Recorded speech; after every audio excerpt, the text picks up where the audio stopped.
Last call, Caden Colford, Jake Helton. We're starting with UIndy sports after an explosive weekend all around the country, whether it was UIndy volleyball, whether it was football at the D2, Division I, or the NFL level. We have it all right here. We're going to start at UIndy as a volleyball team. Took a little trip down to Florida, a nice vacation to start the season off, where they go 2-2. Their record on the season right now, 8-4. A shaky start, but you win all 6 sets that you played in your final 2 matches. This team's still looking solid. Yeah, you're able to recover a little bit. What you could consider a lost week, and you lose those first 2 games, and I think that is a testament to Coach Case, just getting her team back in the way of winning, riding the ship, so to speak. You come back, you get 2 sweeps. It's a good feeling to head home. Obviously, you're in Florida having a good time either way. Another good thing that is coming of this season, Maddie Lynch is putting together quite a campaign, 156 kills. That's good enough for 3.6 per set, and she's dominant. That's the best way to put it. If you look at the box score, every single time her name's at the top because she just loads the stat book. So this is a team I'm not too worried about right now. You do get those 2 losses, but those are 2 teams that you're probably never going to see again.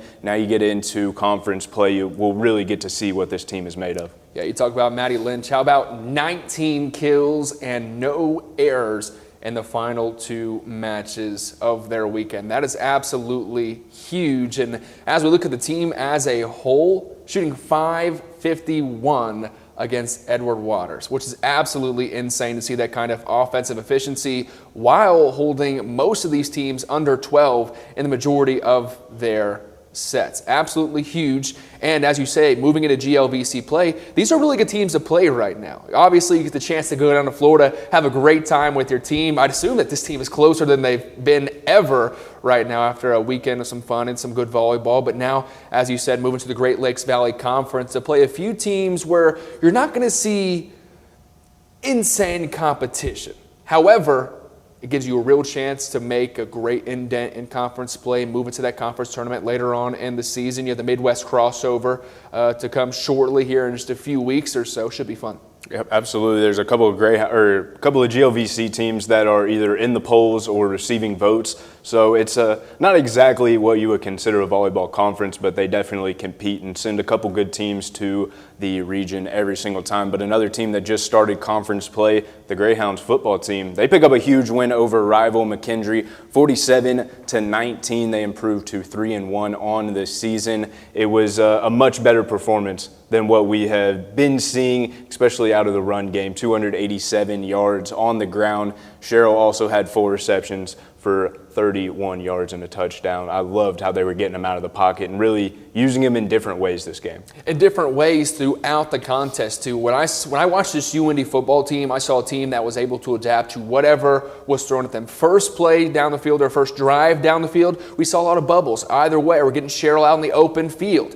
He went on a tear this game, had a great outing. But McKendree comes back. They're playing a lot more up front, right? Leaving some spaces out around 15, 20 yards or so. Kobe Lewis made a living of running the hitch route, sitting down in the zone, and catching the ball. The Greyhounds took yardage by chunks this game. Offensive line's protection was a whole lot better. If I'm not mistaken, you go from 8 sacks against Ashland to just 1 sack here against McKendree, which is an uptick and an increase of production that you really needed to see from that offensive front. I was very impressed with the offensive line. I'm glad you started touching on it because they needed a performance like this, something to prove to themselves that they can do it, because after your quarterback gets sacked 8 times, everyone starts looking at you, not necessarily pointing the finger, but they're looking at you as to what is going on. And I thought Gavin Sukup did, a much better job of getting rid of the ball quicker. He wasn't holding on to it as long, and he also was using his legs. We saw him get out of the pocket a couple times, make some throws on the run. He had a 20, 30-yard run down the field in the first half. It was a good performance, but this defense, man. This defense showed up. Danny Royster, he had his coming out party a week ago at his first home game, and now he gets 5 tackle for losses, 2 sacks, forces a fumble. I mean, this guy's a monster. Yeah, and I think he's that leading factor on the defensive line right now with Alf Contreras and that linebacker core really holding things down. But even in the secondary, how about C.J. Gardner-Jones, just having a great outing. That entire defensive backfield, making up for the loss of Jalen Gavon, who will be out for at least 3 or 4 weeks due to a dislocated elbow. That's a huge hit. That's a captain for your team. And to be able to come into the game at homecoming against McKendree and have the outing defensively like you did, that's huge. And McKendree's an opponent you don't really want to mess around with. We saw 2 years ago the Greyhounds lost one that they really shouldn't have, and they did a good job of this game coming out, putting it away early. I don't think there was really ever a chance that McKendree thought they were going to win this game. Another couple things I want to hit on. The defense only allowed 85 rushing yards. That's a big one. McKendree, they like to run the ball. And they also forced their quarterback, Ty Michael, to an under 50% completion rate, which is always going to win you football games. I mean, the defense showed up. The offense, same way they do every single game. Sukup had his 300 yards or so through the air. I just really like the way this team is finally coming together. You get into conference play. Now you hit where you pretty much have to win every single game. Next week, huge one. Truman State just beat Missouri S&T 49-20. They're averaging 30 points a game. Their quarterback hasn't thrown an interception. The good thing for the Greyhounds, though, they're allowing a lot of yards, 400 yards per game. So if you like football, you're going to see a lot of touchdowns this weekend. You're going to want to tune in on WICR. Listen to, I believe you might be there this weekend. So it should be a good high-scoring game, as always. I think it'll be a very, very fun firefight. But honestly, I think it's very, very hard to see any other team, especially in the GLVC, keeping up with the caliber of the UIndy offense, keeping up with their pace. We saw Gavin play some of the best football that he's been playing throughout his UIndy career. 3 touchdowns on the day with a 77 completion percentage is always going to do it for you. Always. And when your skill players play as well as they did, whether that be Kobe Lewis or Alonzo Derrick, Gavin Sukup's also tied for top 3 now all time in passing touchdowns for UIndy. And Alonzo Derrick moves into top 6 in all-time receiving yards. So this is a program that is really starting to put things together in a roster that's starting to mesh well. The entire offense coming together, they look phenomenal. I think Truman State is definitely going to have their hands full. Although this is an important game and you're expecting an intense UIndy squad, be the Hounds by 40. I'm going to have to agree with you. I think the Hounds are going to win this one pretty big. I do think it's going to be a little bit more competitive just because Truman State has had that competition level already. They played against Butler. Not that they put together the best roster every year, but that's a D1 FCS school that you're going up against, and that's a whole nother division up. You say the difference is in the trenches. We're going to find out this week as the UIndy offensive line is going to have their hands full. Truman State, not too bad of a defense, but I do see this being a high-scoring game. I'm going to agree with you. Greyhounds by 40. Hey, let's roll with that. Week after week, Greyhounds by 40. That's the expectations for the reigning GLVC champs. When we come back, we're going to talk some more college football and talk about the Hoosiers who just massacred the Illini. That's up next. Coffee. I love coffee. We're on the air. All right. Good evening, I'm Chris Hammer, here to report the news for you. For your campus, local, and national headlines, UIndy TV News has got you covered. Wednesdays at 6. We wanted a statement from Indiana. You wanted a statement game. You wanted proof that this team deserved to have a lower number next to their name. They got it. They're now number 11 in the country after knocking off the Fighting Illini, who were ranked 9 before this game. 63-10, the score in Bloomington. And, well, I think some apologies are due, especially from me first. I was not familiar with Fernando Mendoza. Obviously, he's a good quarterback, but we're seeing more than good. We're seeing so much more than good here, Jake. This is nearly the second straight game where he has been perfect, nearly perfect. Just 2 incomplete passes all day. 21 for 23, 267, 5 touchdowns. This guy is in the Heisman race, and he is number 1 in the Heisman race now. He went from not even being in the top 10 to jumping everybody, and I mean, he is a baller. There is no real deal ifs, ands, or buts about it. This guy, he can throw the football. IU, 579 total yards, 9 touchdowns against a top 10 team. That is unheard of. I don't even know the last time that anything like that happened. I mean, what a performance. And for everybody to be hating on IU, oh, he picked the easy schedule, this, that. I was one of them. I'm not going to sit here and act like I wasn't. quote from last week somewhere along the lines of IU should just be thankful that they're 2-0 or 3-0, but I was wrong. IU is a very, very solid team, and their wide receivers are one thing that really kind of surprised, not necessarily surprised me, but they performed very, very well. Elijah Surratt, I mean, almost 100 yards, 2 touchdowns. Their receivers are better than I thought, and I would almost compare them to like a good Ohio State wide receiver core. Just the way they looked this weekend against a top 10 team, they made those defensive backs look silly. Mendoza absolutely carving, has some help on the ground from Kobe Martin over the century mark, 107 yards, 2 touchdowns as well for that young man. So everything that Coach Ignetti is drawing up is coming to fruition. We're seeing an IU team that's definitely going to go down in the books. And, well, this team saw a lot of hype last year. It's sure to be tenfold. I'd say tenfold this year, especially after knocking off Illinois. Looking at the Hoosiers and who they have coming up, Iowa, and then number 6, Oregon. He knocked off number 9, number 6, a different test, and it's going to be in Oregon. That's the next big one you're looking towards, but Iowa can't necessarily look over them, but you're expecting another big win. I think that might be a trap game for IU. Really? I was talking with our buddy Jace, who calls games with us, and I mean, we were kind of talking, this might be a trap game. It's at Iowa, and it's known as a tough place to play. It's a big stadium. They do the wave at the Children's Hospital. It's pretty cool, but Iowa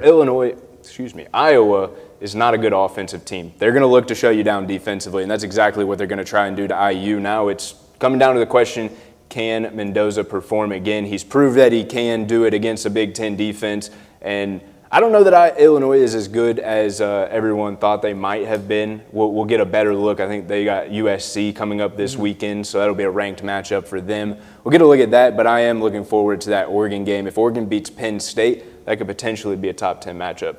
We're looking forward to it. My money on Mendoza. That is for sure. As we move higher in the state, we look at Notre Dame as they took on Purdue. And we were talking last week, Purdue ran into Notre Dame the wrong week. Notre Dame started off the season top 10 team, but they play number 4 Miami at that time, lose by 1. They get knocked off by Texas A&M in a 41-40 contest there. So they definitely did not have the easiest start to their schedule, and then they find Purdue week 3. The spread, however, Jake, was 26.5. Purdue covers. Yeah, I was very surprised by that. That's the thing I'm getting ready to bring up. It's just Notre Dame gave up 30 points to Purdue. Happy about the win, I guess. You get your first win of the season, but that's pretty atrocious. Purdue is not very good. I get it, they're a new team. They're doing better than they were, but, I mean, this is not a good thing for Notre Dame. If they're giving up 30 points to Purdue, I mean, they're going to have to score 50 points a game to keep beating teams later down the road. They're going to go up against a good Syracuse team. They're going to play a decent Navy team. Next week they play Arkansas. That's a tough game. I just don't see this Notre Dame team. There's a chance they make it through this schedule. They go 10-2. Do they make it to the playoffs? That's the question. Do they make it in the playoffs if they're a 10-2 team at the end of the season? Absolutely. I think last year's team has a lot to do with that at this point. But giving some credit to the black and gold, they also played a ranked team the week before in USC, who's now who was 21 at that point, and they only lost by 13. So they're giving ranked opponents good games, and I think depending on the season that Purdue is going to go on and have, they're only going to play, they play Michigan, Ohio State, and IU. So depending on how they do in those games, when you look back to teams that do play Purdue, I mean, that's a higher graded game than the rest of your Big Ten, in my opinion. It's one way to look at it. I guess my thing, if Notre Dame is going to make it into the playoffs, these are kind of the things that have to happen for me. They have to beat Arkansas pretty convincingly. They need a good SEC win. That's a good way to get in there and do that. USC kind of needs to be ranked whenever they play. USC's got a couple of tough games coming up, so I'm not sure if they're going to be ranked, but Notre Dame kind of needs that. And then they're going to have a Navy or a Syracuse ranked game at the end of their season. One or the other or both would be very beneficial, but they're going to have to get a couple of ranked wins, 1 or 2 of those, and then the SEC and the Big Ten are going to have to beat up on each other. That's really the only way I see Notre Dame slipping in. I find it hard to believe that there's not going to be 3 Big Ten teams in there, 4 SEC teams. Like, where's the room for Notre Dame? I feel like Notre Dame is pretty good at carving in its own space. Riley Leonard was the guy who did it last year, and he's sitting the bench in Indianapolis. No negativity intended there, because Indianapolis at an all-time high, and we're going to talk about the Colts here in just a minute. Good morning, Greyhounds, and welcome back to your Wednesday show. We have some very exciting things to talk about with our very special guest. So what do you find unique about UIndy, and what kind of pulled you here? What are you doing? Watching Good Morning Greyhounds every Wednesday morning at 8 a.m. Energy in the Circle City, to say the least. 3-0 for the first time, I think, my life ever, as a Colts fan, as the Colts knock off AFC South rival, the Titans, 41-20 that game. And it seems like everything that can go right is starting to go right for the Colts. Maybe that's alarming to hear, but you'll take it while you got it. Everybody, Danny Dimes, talking about Jonathan Taylor, talking about Michael Pittman Jr., Josh Downs had a few catches. Alec Pierce has more than one route on the tree now. He looks pretty good. The defense, whether it's Kenny Moore, whether it's Cam Bynum, DeForest Buckner, we can go through this whole team and sing the praises of some blue-collar guys. These guys are great. They played perfect football through 3 games, which is something that I don't think any team in the NFL can say right now other than the Colts. They finally had their first punt, which it is what it is, but they put up 41 points. That's just the big thing that I like to see is Daniel Jones is going down the field. He's taking off, getting out of the pocket. I mean, I love to see this high-powered offense for the Colts. It has been a while. And we talked week 1 about the completion percentage difference between AR and Daniel Jones. He's completing so many more passes that, I mean, they're winning football games. Like, it's crazy to think that if you complete passes, you can win football games, but then you also have the defense stepping up. I think that was one of the big things. Didn't have the best performance this weekend. I think they went maybe a little soft on the Titans. At least in the second half. Yeah, that's kind of what I was thinking. They started off the game with a pick 6. That's obviously going to help you out a ton, but I think there were a couple points in the game where you might have been looking at the defense like, all right, let's pick it back up and get going back to Colts defense again. But you mentioned Michael Pittman Jr. I mean, man, I'm glad to see him get over 100 yards for the first time in 4 years. I mean, it seems like he hasn't had a good game in forever. And he's starting to string together a couple. We talk about this Colts offense. 33 against the Dolphins, 29 against the Broncos, and now 41 against the Titans heading into week 4 in LA against the Rams. But one guy that we need to talk about, I would say more than any other, is Jonathan Taylor and the strides that he's made this season. You just saw him tear through that entire Titans defense almost completely by himself. And what I feel like has been a big lift to this entire Colts team is their connection right here. Daniel Jones and Jonathan Taylor. And it's in the screen game. It's in the dump off. We're seeing the Colts turn broken plays into big games, and we're starting to see Jonathan Taylor really come into his element and become that top 5, top 3 running back that we expected for the last couple years. Part of it is also taking pressure off of Jonathan Taylor. You got to think all the pressure was on him the last 2 years. You bring in a new quarterback, you're trying to work things out with him. It didn't necessarily work out. Then all the eyes fall back on the star running back in Jonathan Taylor. I was kind of curious as to why he was ranked so high in fantasy leagues this year. I mean, he was getting taken as a first-round running back. I see why. Those numbers right there, that tells me why he was a first-round running back. And he's performing like how I thought he should perform every single game. If he can continue that, I will say part of it, this offensive line looks great. I mean, absolutely, great. Their best game in a long time yesterday. Yeah. You're talking about a top 5 offensive line in the entire league right now, and that's part of the reason why Daniel Jones is doing what he's doing. He's had the protection, and when he doesn't have that protection, when they get back there and break the pocket, he's able to get out. He's been good on his feet, and he's a lot faster than people give him credit for. I mean, I've even heard some comparisons of a not-so-good Josh Allen, but now you can't really say he's not so good as Josh Allen anymore. He's doing a little bit better than Josh Allen. Yeah, stats tell the story on that one. I do think the Bills have had a tougher schedule And I don't think we're making the direct comparison right now, but come 3 or 4 weeks, if Daniel Jones is still playing the way that he is going to be in MVP conversations. And that is an uncomfortable talk for a lot of people. Well, we're going to have it a lot sooner than people may think, especially with the Colts playing as well as they are. However, you'd like to see it come against a good team. I think the Colts have really not lucked out, but had a soft start to their season. The Dolphins are not as good as expected. Broncos, while they're a very solid team, that was a good win at home. Titans are still working to find their identity with their rookie quarterback in Cam Ward, but they'll be good here in the upcoming weeks. I think the Rams, who just lost a heartbreaker to Philly, is definitely going to be very telling of where Indianapolis is to come.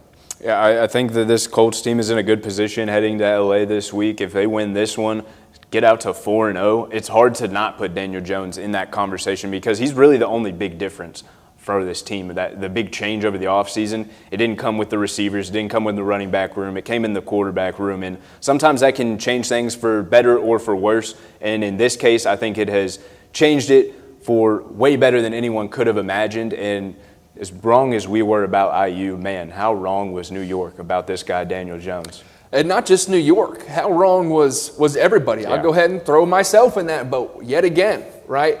I didn't know if Daniel Jones would be that guy. The entire league threw this guy on the ground, spat on him. Colts gave him a chance. He comes into training camp, competes with Anthony Richardson, who I heard did not have a very bad camp necessarily, but he wins a spot during the preseason games, and he comes out and he proves it. That's the best point. That's the best part. He proves it. And when we look at this game against Tennessee, it wasn't necessarily a stellar, out-of-this-world performance from the quarterback position, but he did everything that you needed your quarterback to do. He threw a passing touchdown, threw for about, 185 yards, just right around that number, which is a very, very solid for an NFL quarterback, especially with the team performing very well around you.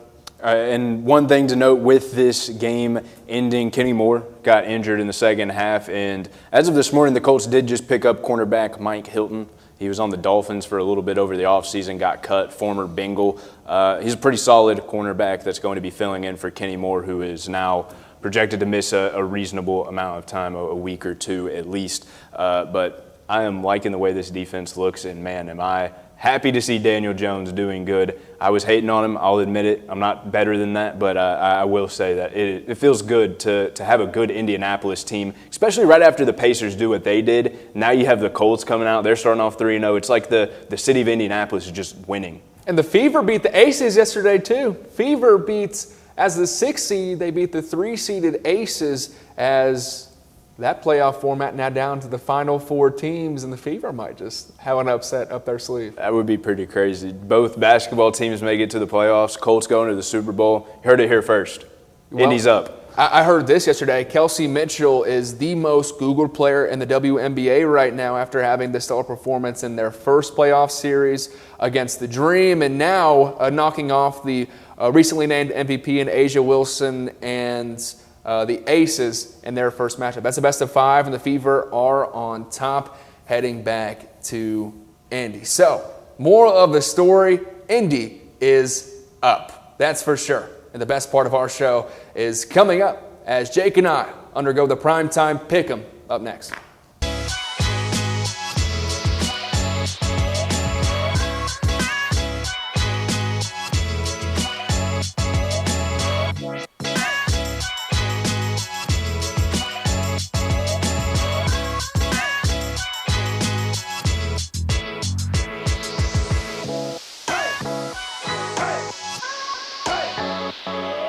This is my Sunday night football right here. This is it. This is where men are made. This is where championships are won. Last call during the Primetime Pick 'em. We have a few games on the sheet today. Starting out in New England, the Panthers are on the road to take on Drake May and the Patriots. Panthers, big win. They just beat the Falcons 30-0 yesterday. The Patriots actually fell 21-14 to the Steelers. And personally, I think I'm in the Panthers boat here. I'm in the Panthers boat after a great win against the Falcons. I'm also in the Panthers boat. That win was very convincing. A 30-point win. I mean, can't fight against that. Patriots have had problems turning the ball over, so I think that might be a factor in this one. It being at or in New England does change it a little bit for me, but I think the Panthers are going to pull it out. You know, after that performance from the Panthers just a day ago, it's hard to go against them. We'll go ahead and move to our second game, where we've already mentioned Josh Allen. He'll be at home against the Saints. Saints are on the struggle bus somewhat. They lost 44-13 most recently. Do you see the Saints with any chance in this game? I do not. I'm going Bills all day. I don't think there's a world where the Saints win this game, but I guess Green Bay, we said they were Super Bowl contenders. They just lost to the Browns, who I didn't think had a chance of beating them. So you never know what can happen in the NFL, but I'm never going to put my money on the Saints. Well, Green Bay is still a Super Bowl contender. Let's get that straight first and foremost. Saints, though, are definitely not. I'm still with Josh Allen and the Bills. I do still consider the Bills a juggernaut in the National Football League, and right now, Josh Allen, I think, is the quarterback to beat. If he's not one, he's second to Lamar Jackson. But even then, the Bills upped the Ravens when they met. So Josh Allen's my one right now. I can't disagree with you there. I mean, he won the head-to-head matchup against Lamar. You can't really argue against that. The only other guy I'm throwing in there is Daniel Jones. I know nobody else is throwing him in there. I'm throwing him in there. He's in that conversation. Daniel Jones is a top 3 quarterback in the NFL right now. And as you say his name, the Colts are going to L.A. to take on the Rams, who most recently lost 33-26 to Philly. And I think Indianapolis is in a really good spot because yesterday I heard someone complain about the Colts taking a field goal. Give me 2 years ago, 3 years ago, I'm praying for a field goal down the field for Indianapolis. So now when you're settling for field goals, it's a good spot to be in. Yeah, it's a good spot to be in for sure. I know that's one complaint from the Colts fans is that Shane Steichen doesn't know what a red zone play call is to save his life. I wouldn't disagree with you. He's struggled to call plays in the red zone. But at the end of the day, Colts are still the Colts. Colts are going to go out and get them a big win in L.A. this week. They're going to be 4-0.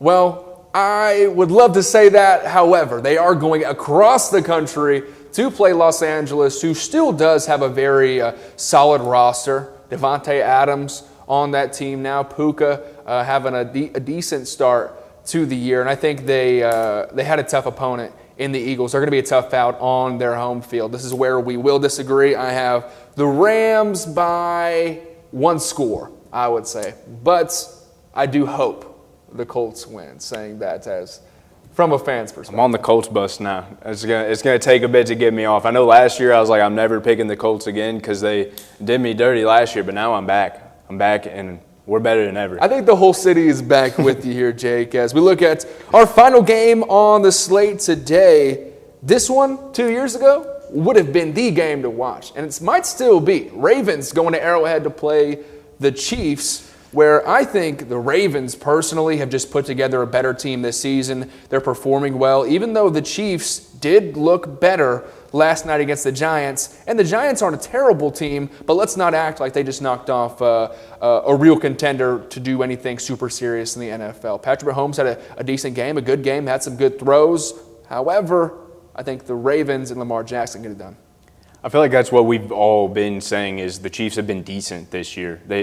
Patrick Mahomes has been decent. The defense has been decent. Decent doesn't get you anywhere, especially not against good teams like the Ravens. They've completely rebuilt this squad. Derrick Henry doing his thing, and then you got Lamar in the backfield. That always helps.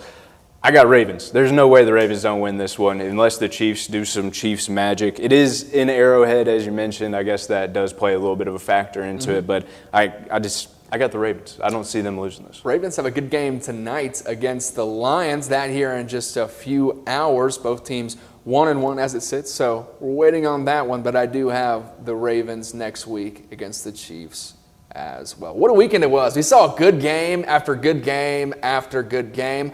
The Browns getting that block against the Packers, that field goal that they would inevitably end up hitting.